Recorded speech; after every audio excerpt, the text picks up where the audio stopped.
7 words beat.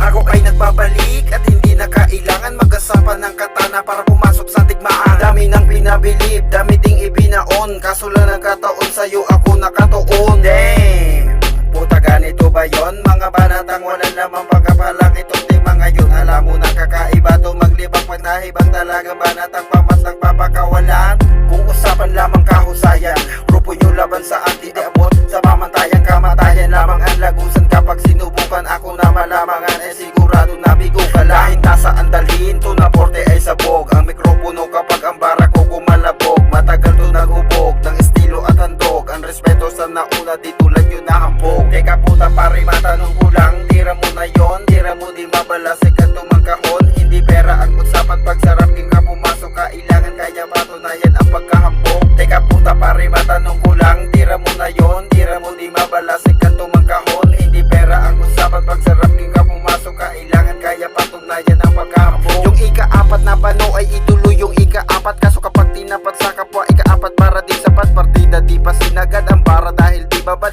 Pag nagseryoso ay matiktik ka agad. Ganito lamang pumasang ng mga bobo sa larangan. Di mo naman talaga kaya sumabay kapag usapan ay pausayang katunayan. Akin ang napatunayan ng aking kayang gawin kapag ako ay sinubukan.